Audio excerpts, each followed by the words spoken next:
Welcome to Charles Dickens' A Brain on Fire, a series that digs deep into the life and works of one of the greatest novelists of all time. Hi everyone. Today I'm thrilled to welcome back to the podcast the brilliant writer Katie Lumsden. We last spoke in December on Dickens's neglected Christmas book, The Battle of Life.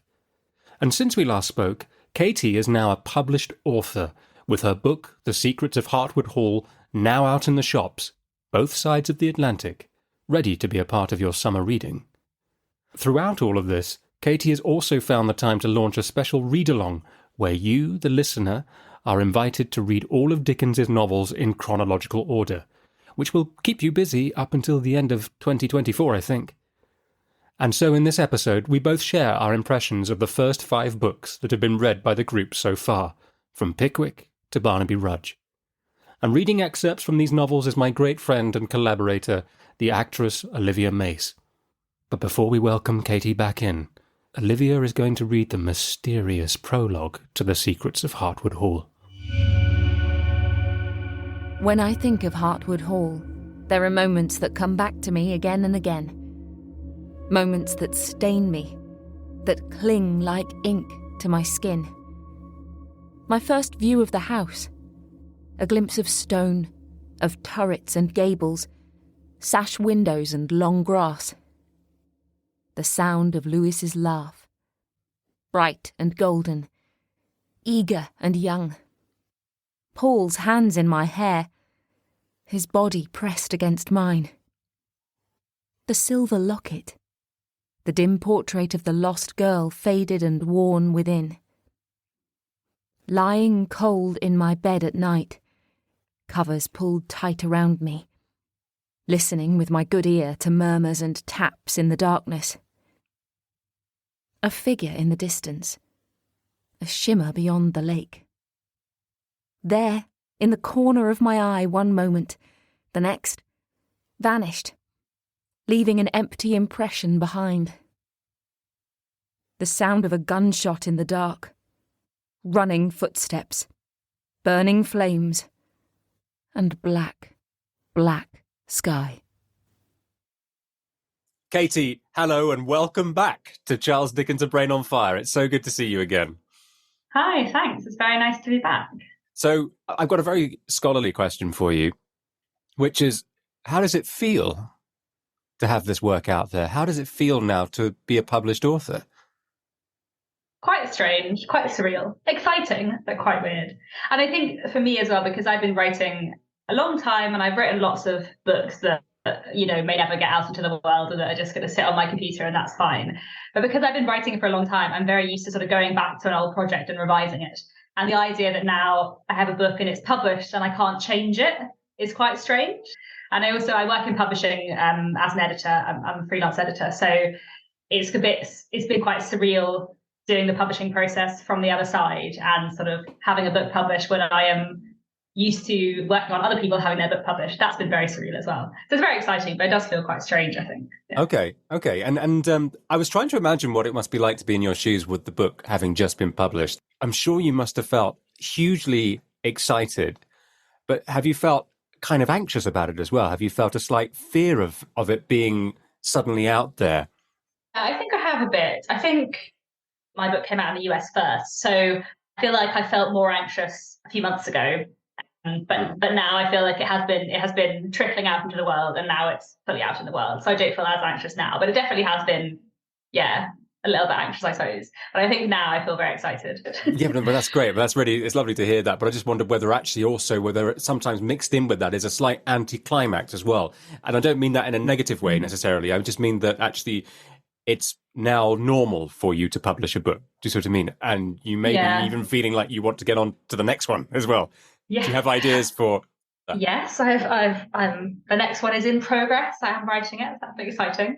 I think also, as a writer, sort of you're working for a really long time to try and get a book deal. And especially if you've been writing for a long time like I have, and this has been like my dream for so long. Now it's happened, there's a bit like, oh goodness, I have to find another dream where I have to do something else. Or actually, it's not the end of a trajectory. Start of a career, I hope. So that means I still got like a lot of other work to do. I feel like when the book came out in the US a month ago, that did feel like a little bit of an anticlimax because, I wasn't there. I couldn't go into a bookshop and see it. It was just many, many miles away. And I knew that it was published, but I didn't really, that felt a bit weird. Whereas it coming out in the UK felt more exciting. Like I had a bit of a book launch and had, friends and family around, and I went book shopping with a friend yesterday, the day after the book came out, and we saw it in a few bookshops. And that was really, really exciting. So that feels much more real, I think. But it is quite a strange process, and a lot of the time it can take a really long time from getting a book deal to being published. So I knew my book was going to come out 2 years ago, but it's taken 2 years of editorial process and then sort of marketing, publicity lead up and things like that. So that is quite a long time to sustain your level of excitement for. So it's definitely gone up and down at various points on the process. Oh gosh, well it's so lovely to sort of hear all that and have that insight. Katie, you're here also today because you have started rereading all of Dickens's novels chronologically. Yeah. And you're calling it a read-along. I think I've been referring to it as a read-along, yeah. Right. Yeah. I've been saying readathon, which is wrong. Yeah. In the internet language of the book world on the internet, a readathon is like a week or a month where you have a dedicated short space of time dedicated to reading books around a particular theme or a specific kind of book, I suppose. Read along is when a group of people all read the same book. So often a read along is these 2 weeks we're all reading Jane Eyre. We're doing a Jane Eyre read along. But this Dickens one is a very, very long read along because we're reading all of Dickens's novels in publication order over 2 years because Dickens wrote a lot of very long books. So we started in October 2022 and we'll finish in, I think, September or October 2024, reading all of Dickens's books, which is very exciting, but it's a very long-term reading project. So since you started in October, which of the books have you made it all the way through so far? So we have read The Pickwick Papers, Oliver Twist, Nicholas Nickleby, The Old Curiosity Shop, and Barnaby Rudge. So if we went through each of those books right now, I'd just be very interested to hear, because it's not the first time you've actually read them either. You're coming back to them sometimes 2, 3 times. But The Pickwick Papers, because I remember when I was in my teens, I picked up some Dickens. Penguin did these £1 editions. And I remember picking up The Pickwick Papers, A Tale of Two Cities, and Great Expectations, and David Copperfield. And The Pickwick Papers, for some reason, I really didn't like it to start with. I couldn't get past that first chapter with the posthumous papers and all. Yeah. So it's been really interesting reading them in order because most of my favourite Dickens books are the later books. I love all of Dickens, I really do, but I feel like where it gets really good is Dombey and Son, David Copperfield, and onwards. So it's been really interesting reading the early ones because I do still love them, but I also feel like I have much more complicated feelings on them than some of the later books, but I just think they're the best thing ever. I feel like the thing that's really interesting about The Pickwick Papers is it's so episodic, it's almost not a novel. So I've actually been, rather than reading all the Dickens books physically, I've been listening to them all in audiobook, which is fantastic for Dickens because Dickens just works wonderfully read aloud, and we'll have really, really good audiobooks of all of Dickens's books. And the audiobook I was listening to of The Pickwick Papers, there was an introduction by Neil Gaiman where he talked about The Pickwick Papers being an accidental novel because Dickens sort of started writing these sort of short scenes to accompany sketches. It was sort of, they were sketches in a magazine, and then it sort of turned into a novel, and the characters sort of changed as the book went on. So The Pickwick Papers is quite a weird book because it's almost not a novel, but it is. It doesn't really have a through plot. For me, it's not until Sam Weller's there that The Pickwick Papers really gets going. So it is a sort of difficult one to get into, and it doesn't really have a solid plot. It's very episodic. It's very funny, but it's also quite odd. And I find bits of it hilarious, but there's also bits of it where the humour doesn't quite land in the same way. I also do think it is a really good one for listening to, because a lot of the characters are extreme and a lot of their voices are so silly. I mean, Mr. Jingle, who just never speaks in a full sentence. I love that because it's so sort of silly and vocal. And I do love The Pickwick Papers. I do find it very funny. And I find Mr. Pickwick and Sam Weller and their kind of master-servant, but also sort of father-son dynamic. I really like that and I really enjoy it. It is mostly a comic novel, sort of comic series of sketches, but there is a bit of social criticism in there. There is a bit of complicated character dynamics. You can see the things that he's going to be interested in. They just sort of not fully developed yet, I suppose. Yeah, that's really interesting. I mean, I've dipped into it. So what I really need to do is sit down and go through it properly. And I know the trial of Bardell versus Pickwick. Yeah. I actually acted in a stage reading of that with Simon Russell Beale playing Dickens as a narrator, and Amazing. so that was fun, and that was a very funny thing. And like you said, it's out loud, so it's in front of an audience, and it was really, really funny. And I love the story of the goblins who stole a sexton. Yeah. That story inside the story. But which of the Pickwickians then do you like the most then? So of the Pickwickians themselves, probably Mr. Winkle would be my favourite. Right. Is he the sporty one that's kind of clumsy? Yeah, who isn't sporty at all. He's the one pretending very, very hard to be very sporty. I quite like him. He's quite funny. Mr. Winkle responded with a forced smile and took up the spare gun with an expression of countenance which a metaphysical rook impressed with a foreboding of his approaching death by violence may be supposed to assume. It might have been keenness, but it looked remarkably like misery. "Now, Mr. Winkle," said the host, reloading his own gun. "Fire away." Mr. Winkle advanced and levelled his gun. There was a solemn pause, a shout, a flapping of wings, a faint click. "Hello," said the old gentleman. "Won't it go?" inquired Mr. Pickwick. "Missed fire," said Mr. Winkle, who was very pale, probably from disappointment. "Odd," said the old gentleman, taking the gun. "Never knew one of them miss fire before. Why, I don't see anything of the cap." "Bless my soul," said Mr. Winkle. "I declare I forgot the cap." The slight omission was rectified. Mr. Pickwick crouched again. Mr. Winkle stepped forward with an air of determination and resolution, and Mr. Tupman looked out from behind a tree. The boy shouted. 4 birds flew out. Mr. Winkle fired. There was a scream, as of an individual, not a rook, in corporal anguish. Mr. Tupman had saved the lives of innumerable unoffending birds by receiving a portion of the charge in his left arm. To describe the confusion that ensued would be impossible. To tell how Mr. Pickwick, in the first transports of emotion, called Mr. Winkle wretch, how Mr. Tupman lay prostrate on the ground, and how Mr. Winkle knelt, horror-stricken, beside him.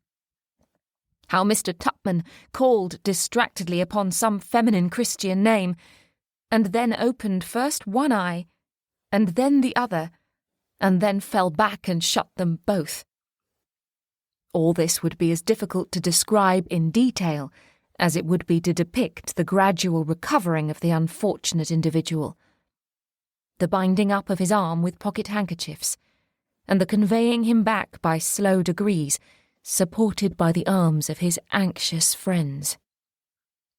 Yeah, he's probably my favourite with Pickwickians, but Samwell is my favourite character. I think he makes the book. Okay, he's probably my favourite, and then even maybe Mr. Jingle is my second favourite character, and then maybe Mr. Winkle. Yeah. Okay.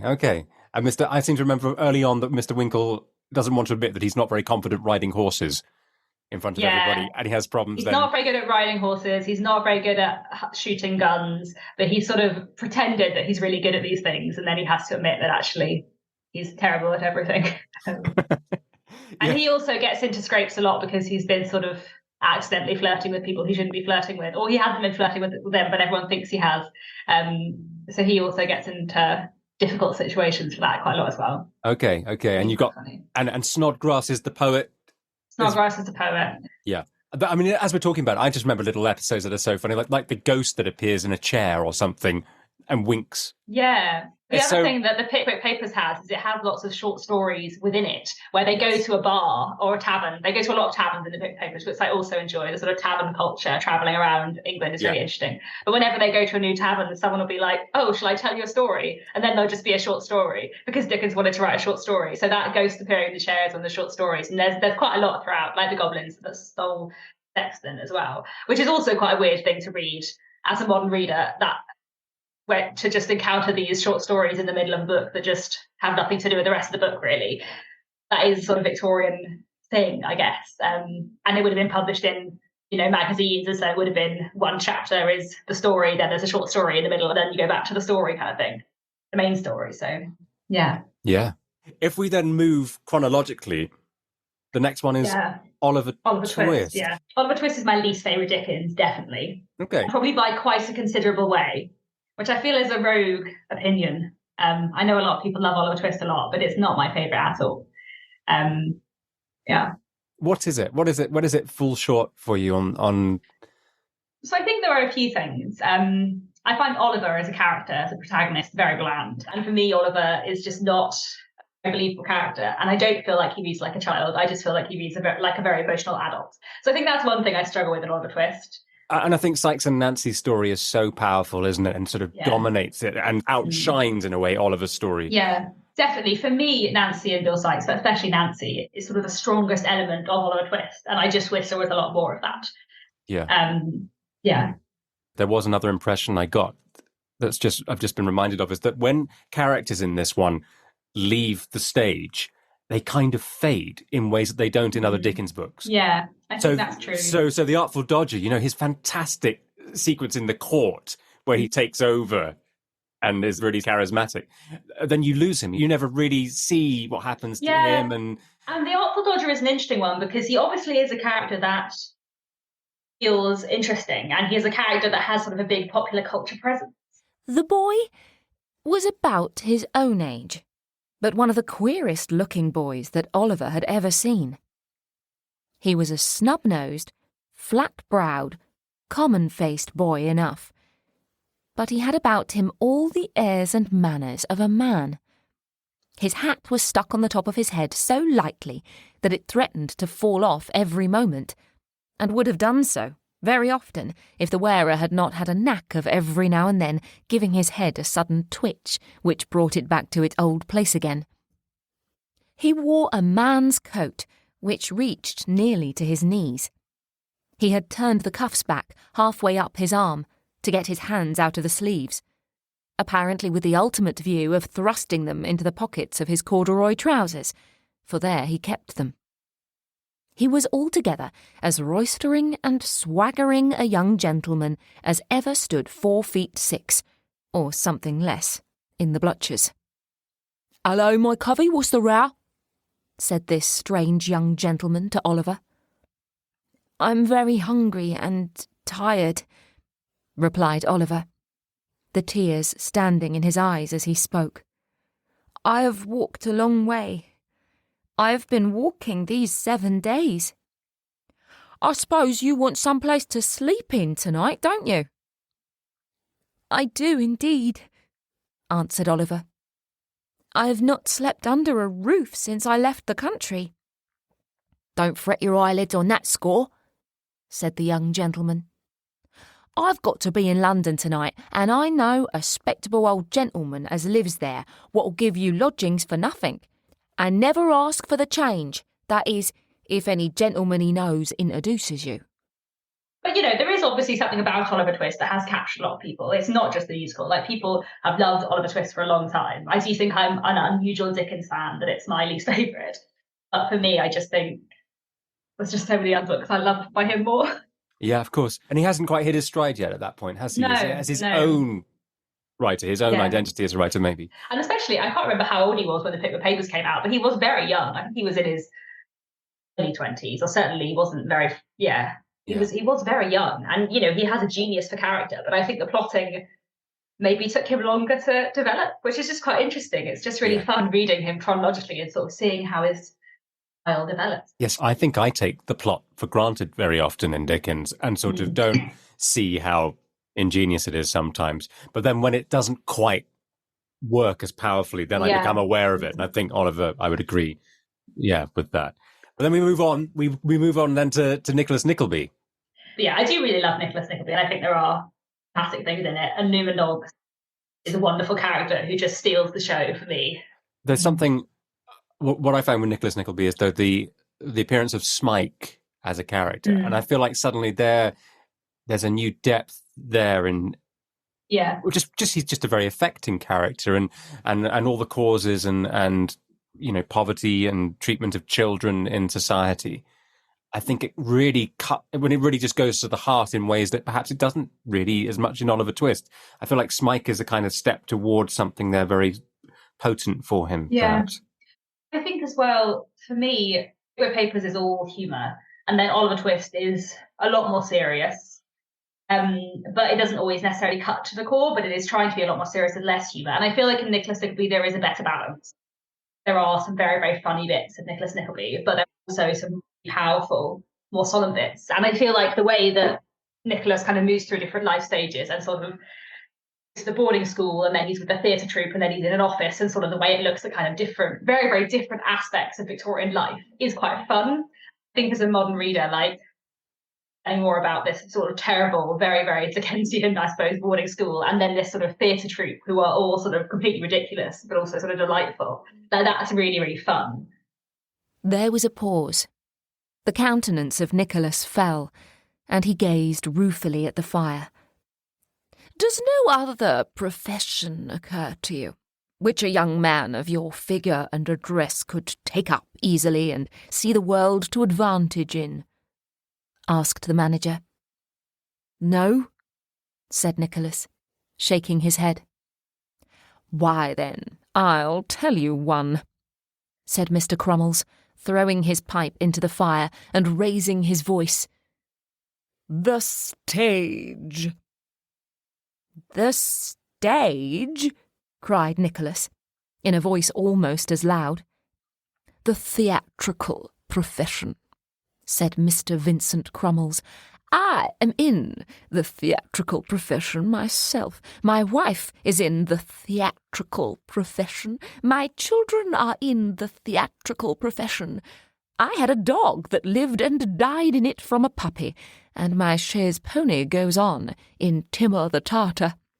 I'll bring you out, and your friend too. Say the word. I want a novelty. I don't know anything about it, rejoined Nicholas, whose breath had been almost taken away by this sudden proposal. I never acted a part in my life, except at school. There's genteel comedy in your walk and manner, juvenile tragedy in your eye, and touch-and-go farce in your laugh, said Mr. Vincent Crummles. You'll do as well as if you had thought of nothing else but the lamps from your birth downwards. Nicholas thought of the small amount of small change that would remain in his pocket after paying the tavern bill, and he hesitated. You can be useful to us in 100 ways, said Mr. Crummles. Think what capital bills a man of your education could write for the shop windows. Well, I think I could manage that department, said Nicholas. There is a lot of fun in Nicholas Nickleby. And Kate, I think on this reread, I liked Kate Nickleby more as a character than I had previously, and the stuff with Sir Mulberry Hawk, this very, very leery, inappropriate man who's just terribly inappropriate with Nickleby, and basically Uncle Ralph is sort of lets that happen because he wants business from Sir Mulberry Hawk. And I feel like that is quite an interesting, and he does sort of acknowledge that. It's sort of one of the few moments where you see that Ralph Nickleby might be a better person, but he won't quite, which I find pretty interesting. So I feel like Nicholas Nickleby is an interesting one in terms of the presentation of women, because I feel like he's a more interesting character. But then I feel like Madeline Bray, Nicholas's love interest, is very nothingy. I also feel like I was struck this time reading Nicholas Nickleby by how mean the presentation of Mrs. Nickleby is. Like, I just feel like Dickens is just so mean to her, and that just made me a bit sad. And I think Dickens is a bit mean sometimes, and he's very, very funny, but sometimes his humour veers on the cruel side, I suppose. And basically, Dickens just spends a lot of the book saying, "Oh, look, let's all laugh at Mrs. Nickleby because she's a female and not that intelligent," and that feels very mean. I just felt it just felt so sad for Mrs. Nickleby that it just spent so much time just sort of laughing at her. Yeah, I don't know. Yes, I can see that. And with the whole Sir Mulberry Hawk section, who is the gentleman that moves to defend Kate's honour and then has to fight the duel? Oh yes, that's a very. I remember lost that his name now. Yeah, but that's a very powerful moment, isn't it? Where they talk the morning where he goes to fight the duel and he sees everything afresh for the first time. But and sort of the line between gentlemen who are dissipated because they haven't thought about what they're doing, and people who are dissipated and sort of know that what they're doing is wrong and don't care, because you have Sir Mulberry Hawk, who is just sort of plain evil, and then you have this other this lord who actually doesn't really behave very well in life, but mostly because he hasn't sort of been taught any better, and when he does realize something is wrong, he wants to stand up and do something about it. Which I find quite interesting. Brilliant. So as we turn the wheel, we move on to the Old Curiosity Shop. It was really interesting to reread the Old Curiosity Shop, because the Old Curiosity Shop was one of my favourite Dickens books as a teenager. I remembered some things, but a lot of it I had forgotten. So it was really nice to reread it, because I do love the Old Curiosity Shop in lots of ways. As someone interested in Victorian history, watching Nell and her grandfather kind of just like travel to all of these places, all the different kind of people they meet and the different scenes they see, the fact that they do go and knock on people's door and people help them. Well, I just found that really, really interesting this time. And I feel like I felt more attached to Nell as a character than I had previously. That's interesting. That's really interesting. Is it to do with being a different age, do you think, for yourself? Yeah, maybe. Maybe it is. And also maybe sort of the things I like about Dickens have probably changed over time or developed over time. I feel like probably when I was younger, the thing I loved most about Dickens was the very eccentric characters and sort of the wildness of Dickens. And I do still love all of that stuff, but I also feel like his social criticism, and he points out certain things about the time in which he lives, which maybe I didn't value quite as much when I was younger. I really love, the passage, the bit where Nell and her grandfather kind of go to an industrial town and they see this place where there are lots of workers and there's sort of this massive furnace, and sort of the visuality of that, but also the way that is looking at history and industrialization. Their conductor led them to where, in a dark portion of the building, one furnace burnt by night and day. The man who had been watching this fire gladly withdrew, and left them with their friend, who, spreading Nell's little cloak upon a heap of ashes, and showing her where she could hang her outer clothes to dry, signed to her and the old man to lie down and sleep. For himself, he took his station on a rugged mat before the furnace door, and resting his chin upon his hands, watched the flame as it shone through the iron chinks, and the white ashes as they fell into their bright hot grave below. It was yet night when she awoke. Glancing at their friend, Nell saw that he sat in exactly the same attitude, looking with a fixed earnestness of attention towards the fire, and keeping so very still that he did not even seem to breathe. She lay in the state between sleeping and waking, looking so long at his motionless figure that at length she almost feared he had died as he sat there, and softly rising and drawing close to him, ventured to whisper in his ear. "I feared you were ill," she said. "The other men are all in motion, and you are so very quiet." "They leave me to myself," he replied. "They know my humour. They laugh at me, but don't harm me in it. See yonder there. That's my friend." "The fire?" said the child. "It has been alive as long as I have," the man made answer. "We talk and think together all night long. It's like a book to me, the only book I ever learned to read, and many an old story it tells me. It's music, for I should know its voice among 1,000, and there are other voices in its roar. It has its pictures too. You don't know how many strange faces and different scenes I trace in the red-hot coals. It's my memory, that fire, and shows me all my life." The child, bending down to listen to his words, could not help remarking with what brightened eyes he continued to speak and muse.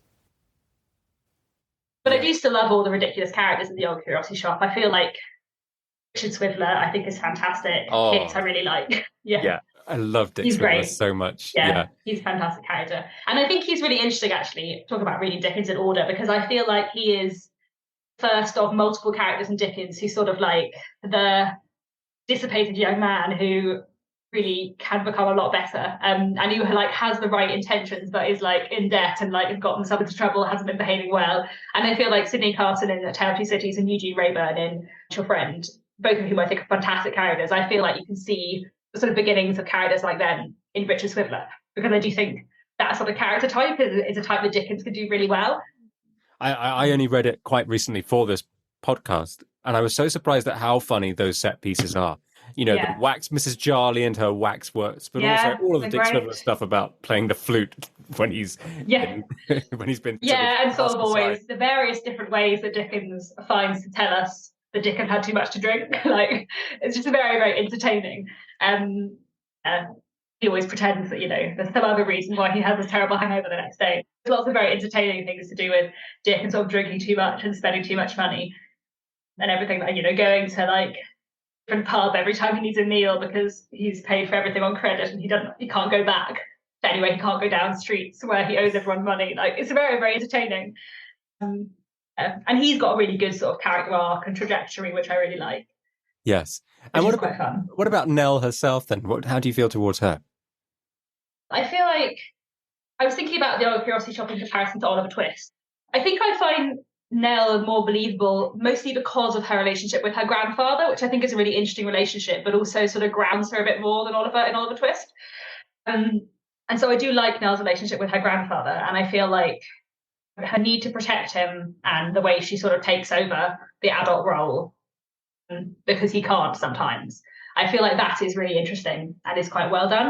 And it's incredibly harsh, isn't it, where the child has to step up because the parent, the adult, doesn't fulfill or can't fulfill his responsibility. But also I feel like, you know, because she's criticized for being quite a boring character so often, but actually I think that the trauma and the struggle that she goes through is what does that, what sort of saps her kind of humor and her wit, because there's a line I really like where it talks about Kit being the comedy in her life.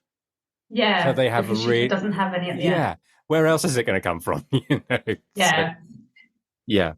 And the ending, then the ending when she dies. How do you feel? Did you feel like that was too sentimental? I feel like previously I haven't found it that moving, and this time I found it really moving. I think Dickens lays on the angel imagery a little bit too thick sometimes, but I still do find it very moving because, you know, she has had this sort of very, very difficult life, and also because for her grandfather as well, because he's just lost everyone. Yeah. And that thing you were saying a moment ago about them knocking on doors and being helped by people. And there's another moment that sort of offsets that a bit, which is to do with people would pass them and they would see Nell and they would, something in their expression would say, oh, isn't it awful, this poor child? But then they would proceed to do nothing to help her as well. So, Katie, you've just finished in your Dickens read-along Barnaby Rudge. Yes. What did you think about it? It was fantastic. It was really interesting to reread because I have read Barnaby Rudge before, I've read it twice before, but I read it once as a teenager, once sort of 8 to 9 years ago, so quite a long time ago. And I had forgotten basically everything. I remembered a couple of plot points, but I'd forgotten the majority of it. So it was almost like reading a new Dickens for me, which is very, very exciting. And I just really, really enjoyed it. And a lot of people who are taking part in the read-along have really enjoyed it too and have said it's sort of their favourite one so far out of the 5 books by Dickens we've read so far. People were really pleasantly surprised because it's not well known at all. And it isn't, you know, I think it's probably the least known Dickens book, I would say. But actually it does have a lot in it that is really interesting and that is really good.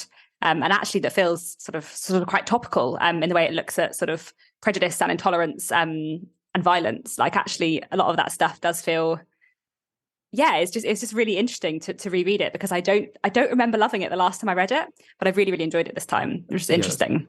That's interesting. I absolutely love it. I had to read it for the series, but I wasn't looking forward to reading it particularly, but I was so swept along by it. And like you say, it does feel very topical. You know, it has a sort of broken back quality. I'm quoting John Bowen, who I spoke to about this. You know, you get quite a long way through the book and then suddenly the riots break out seemingly from nowhere. So it is kind of, you know, in the same way the Old Curiosity Shop ditches the narrator very early on, just on a whim. It has that kind of flightiness to it. But gosh, you got Parliament buildings being stormed by an angry mob, and you think of America and Brazil in the last couple of years and all of that. It just feels quite relevant, really. All the polarized opinion and violence of opinion and well, it is a book basically about a lot of people misled by a eccentric politician. And actually it's very interesting. Yeah. And also, I don't know, I mean, as Brits, we don't know much about the Gordon riots. I didn't know about the Gordon riots until I read this book. No. It's completely forgotten. I suppose the French Revolution was a bigger event in the 1780s and it kind of overshadows it. But that happened. Yeah. Yeah, I mean, it's not something that is talked about at all. Yeah, not something I had heard of at all before Barnaby Rudge. I have read one other fiction book which makes a passing reference to it, The Secret Diaries of Charles Ignatius Sancho, which came out last year, which is a great read, set in the 18th century. And there's a mention at the end of the Gordon riots. And I was like, this is actually the first time ever I've heard about the Gordon riots, apart from Barnaby Rudge, because it's just not something we talk about at all. Yeah. And also Dickens's treatment of Barnaby, you know, with his mental disabilities and everything. And it's incredible. I feel like it's very sensitive and very humane. I mean, he's a wonderful character, Barnaby, isn't he? Yeah. And I think it's well done and it's interesting. And I feel like I read an interesting article on the Dickens Society website written by some medical professionals saying that they thought Barnaby had something called Williams syndrome and that they thought Dickens must have known someone who had Williams syndrome because he wrote about it in what they said was quite an accurate way. We obviously don't really know what Dickens' intention was and everything, but I feel like Barnaby Rudge is an interesting character. And actually, I think if you go into Barnaby Rudge, you are expecting a character like that written about at that time, not necessarily to be written about very sensitively. And there are like problems with some of the language that the other characters use about him, which I think are a difficulty for modern readers. But actually, like, he does feel like a fully fledged, complicated character, as much as all the rest of the characters are. And a lot of the characters in the books are sort of victims of circumstance and don't understand what's happening around them. Like Barnaby is not the only person who isn't understanding sort of the consequences of his actions a lot of the time. That's something that a lot of the characters have in common, which is something I find really interesting in Barnaby Rudge. Yeah. And also with Barnaby, you've got Grip as his kind of demon, his kind of spirit animal, almost. This is a really interesting connection there as well. Do you have any favourite characters that stand out for you in this one? It's very much an ensemble piece. And interestingly, I learned that Dickens, when he first came up with the idea, was going to call it Gabriel Varden, Locksmith of London. So Gabriel was originally going to be the title character, which is really interesting because I do think Gabriel is sort of the hero of the book, which is quite interesting in itself for a hero to be a sort of older man rather than a younger man, as you often get in Victorian novels. I really like Gabriel Varden. I think he's really interesting. I really like Mr. Haredale too. I think a lot of the nastier characters are really, really well done. John Chester is terrifying. And Hugh is really good because Hugh is very, very real. And even though Hugh is horrible, Hugh is someone who has been treated like an animal by everyone around him. So he behaves like an animal because what else would he do? And actually his psychology, I think, is really, really real and really, really well done. It's very interesting. And I'm sure you felt this because I was going to ask you about Hugh because, of course, that episode where he assaults Dolly Varden. He does it twice, doesn't he? He does it by himself when she's walking late at night at one point. Yeah, and then later in the riots. And later on when she's actually abducted. Yeah, he's a very problematic kind of person. And he's very predatory in a way that is very, very unsettling to read. But then at the end, not to be spoiler alert and everything, but at the end when he's giving his gallows speech, well, there's a real dignity to him, isn't there? How he speaks out and tries to, you know, let the crowd know that Barnaby is innocent in all of this. Yeah.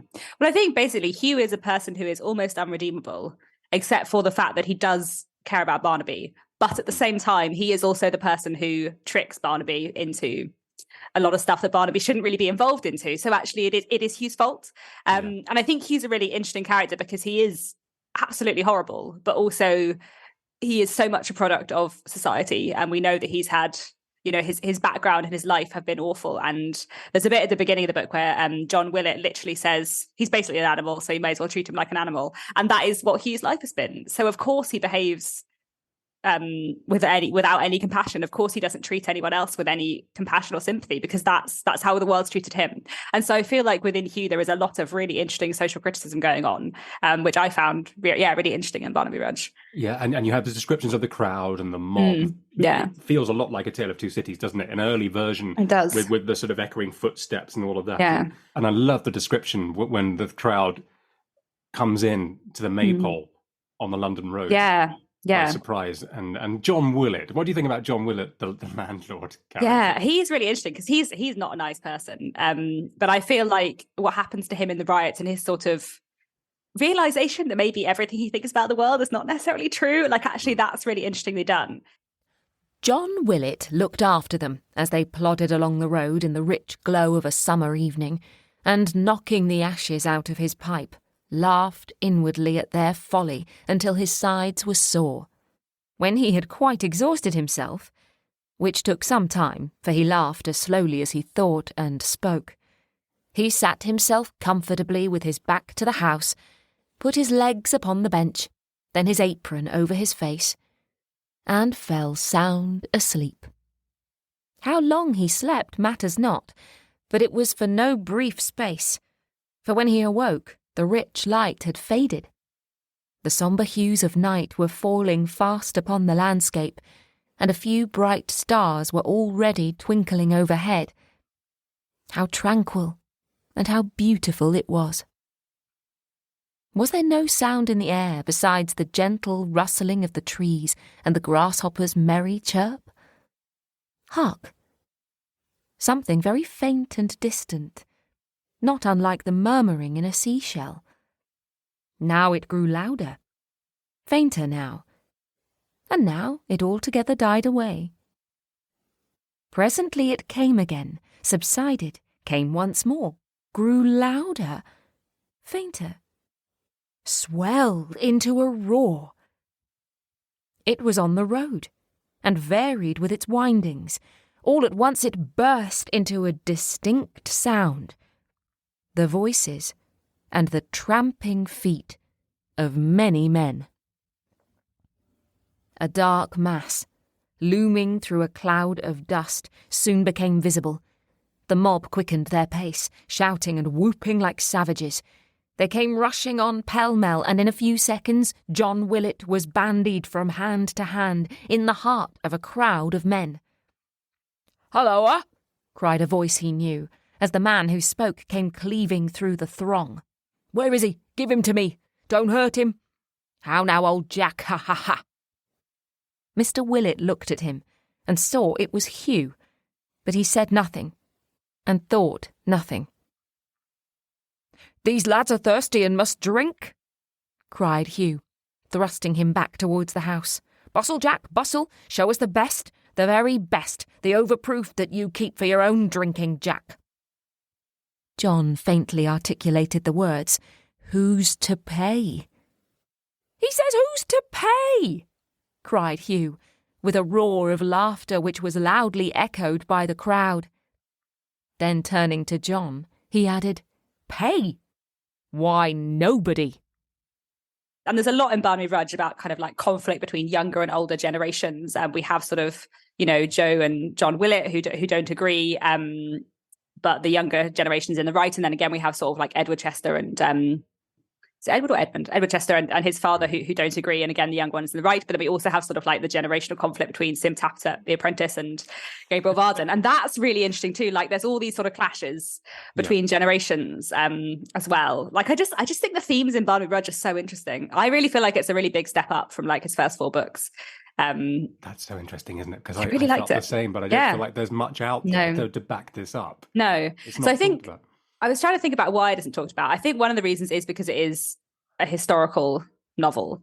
And actually we find it, a lot of the reasons why we read Victorian literature is because we're interested in the Victorian period. So when the Victorians write about something that isn't the Victorians, sometimes we're a little bit less interested.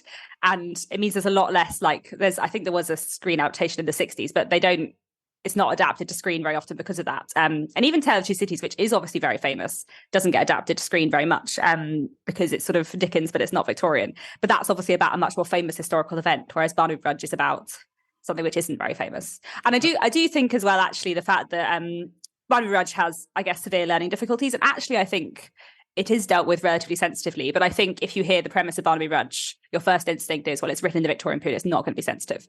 And there are some things which do trip up a modern reader. But actually, for the most part, I do think Barnaby Rudge is a complicated, sort of more well-rounded character. But I think that's another reason why people sort of stay back from Barnaby Rudge, maybe. Yeah. But like you said, it is an ensemble piece. There are so many fascinating and fun characters. I mean, the dastardly elder John Chester, he's a bit like that character in A Tale of Two Cities, the Marquis. He is, isn't he? Yeah, you're right. Yeah, and with the sort of face like a mask. And when he's dying at the end, his last thoughts are that his face might look ugly. Yeah. So he presents a sort of strange, he manipulates his facial expression. That's the last thing he does before he dies. Yeah, he's fascinating. He's a very good character. It's interesting talking about it in comparison to Tale of Two Cities. It's been quite a while since I last reread Tale of Two Cities, but I'll be interested to see what I think of Tale of Two Cities when I reread it later on in the read along, because currently I feel like I like Barnaby Rudge more, which I think will be a very rogue opinion. But the thing I think there's a lot in Tale of Two Cities that's fantastic, and Madame Defarge is amazing, and the ending is obviously sort of a fantastic ending. But I remember being disappointed by a lot of the characterization in Tale of Two Cities, and in Barnaby Rudge I thought the characterization in Barnaby Rudge was really, really, really strong. Maybe I won't think that when I reread Tale of Two Cities. One thing I do find with Dickens is every time I reread a Dickens book, I'm like, oh, but it's so great though, isn't it? It's whatever you thought you didn't like about it is washed away. But I think what's interesting about Barnaby Rudge, and this is one of the reasons people don't like it, I think, is that the riots come in very suddenly, a good halfway or even beyond the halfway point of the novel. And up to that point, it hasn't really been about the writing at all. Whereas A Tale of Two Cities is set out from the very beginning, isn't it, with the echoing footsteps. And I think the historical narrative maybe overshadows some of the characters. Yeah. Which doesn't happen in Barnaby. Yeah. I think a few of the things that people in my sort of read-along group chat discussion were saying was, one, that it takes a little bit of time to get into Barnaby Rudge. I think actually partly because the action kicks off when we skip 5 years, about sort of 40% into the book. But also they were saying that you have some things set up in the first half, which maybe then sort of take a back seat in comparison to the riots in the second half, which I do sort of understand. I was also thinking I loved it so much on this reading, and I didn't last time. And I feel like one of the reasons why is because I listened to an audiobook, and a lot of the riot scenes they're actually really fantastically written, but they're very dense. And I think maybe I got a lot more out of them listening to them on audiobook than I did when I read them previously, because there's just a lot going on and you're not necessarily always following one point of view character. You're sometimes sort of following the crowd as a whole, which I think can be a bit overwhelming. But there's something about it, which actually, and especially listening to an audiobook, sort of a bit slower than I usually read, I found really, really atmospheric and sort of, just fantastic. Yeah. Yeah, there you go. So Barnaby Rudge, then, not for the first time on this series, I've said people have got to read it if they've not read it. Yeah. So you've got one coming next now. Have you started the next one? Which one? So I haven't yet. So we've got Martin Chuzzlewit coming up next, which I'm going to be starting next week, which I'm really looking forward to because I'm very fond of Martin Chuzzlewit as well. That's another underrated one, I think. I think it's excellent. Yeah. So I'm really looking forward to that. I think that'd be interesting to reread. Again, it's probably been, I know that one better because I studied at university, but it's probably been sort of 8-9 years since I last read that. So that'd be really nice as well. Yeah. So your book, The Secrets of Heartwood Hall, is now out for everyone to purchase. I've got links wherever you're listening to this episode. I suppose the final thing I was going to ask you, which might be quite a hard question to answer in some ways, but what would be your advice to budding authors, to people that want to have work published? So there are a few things, I suppose. Write a lot is generally good. I think people often think that you write a novel and you go and get it published. But my experience, a lot of people have to write several practice novels before they write a novel that actually works for them. So I feel like trying to write regularly and not being afraid to put a project aside and start a new one is always good. I also think reading a lot makes a massive difference. The more you read, you will be better at writing. The more you will learn about how novels work. And then the other bit of advice I always give, because I feel like it's given less often, is to find a writing group, because it makes a massive difference writing with people and talking to other people, and also getting feedback on your work, but also giving feedback to other people. Because if you start giving feedback to other people on their writing, then you start thinking about writing in a different way, in a more critical way. So I think that's something that is really useful too, which I don't necessarily think about. Writing feels like a very solitary hobby, but it really doesn't have to be. And actually it's often better if it's not, I suppose. Yeah. Oh, I think that's really excellent advice. That's really great. Oh, well, Katie, thank you so much. It's been great to catch up again. It's been lovely to be back. All the very best with this book. I hope it does really, really well, and look forward to reading the next one that you have in the works. Okay. Well, until next time, Katie, thank you so much. Thanks very much. Bye now. Thank you for listening to Charles Dickens' A Brain on Fire. If you're enjoying these episodes and would like to make a small donation towards the costs of producing them, please follow the link at the bottom of the description and you can make a donation there. Every coffee you buy makes a huge difference. Thank you ever so much and see you next time.